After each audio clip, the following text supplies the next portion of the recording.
Well, dozens of Niagara County property owners, they gathered at the Frontier Fire Hall tonight to share information about the radiation and the industrial waste testing happening throughout the region. Good evening, I'm Scott Levin.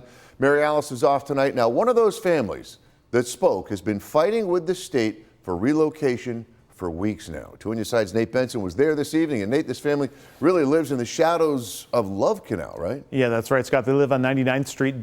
Daniel and Jocelyn McKiernan say that they have contamination on their property that matches some that was found in Love Canal decades ago.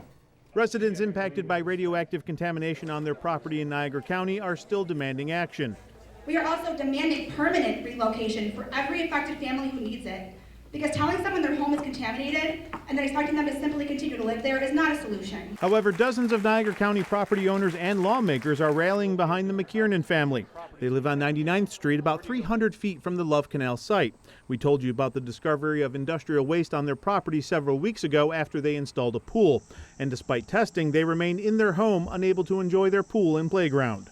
How are we supposed to explain to our 4-year-old son that he cannot play on a playground, that he cannot swim in a pool that we put in for him and his younger brother? And are still fighting with the state for relocation and additional testing. The only testing that they've done is from July 22nd with the soil samples and sump samples. That's the only analytical data that they're willing to look at. Nothing that happened in the past, not the contamination that's still on our property, just the few sample points that they have. We're going to keep pushing. Tomorrow we're going to call on Lee Zeldin.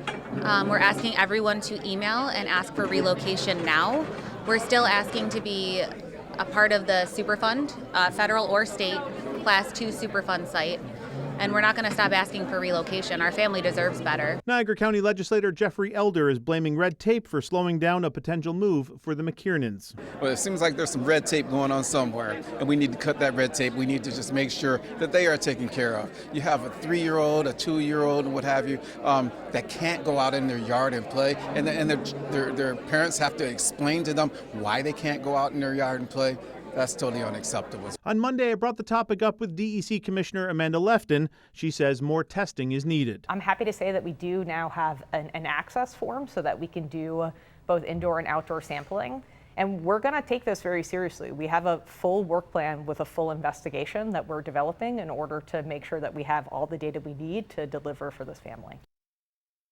Now, as you heard, one of the action items at the meeting tonight was for the public to reach out to EPA Administrator Lee Zeldin, demanding that the family be relocated to someplace else. On your side, Nate Benson, Channel 2 News. All right, Nate, thanks for that update. There is also a helpline number available for people who are impacted by these radioactive hotspots. You can call the number 844-612-8144 Monday through Friday between 8 a.m. and 6 p.m. to talk to someone from the DEC. Now, callers can also leave a message when the helpline is closed, and they will receive a call back.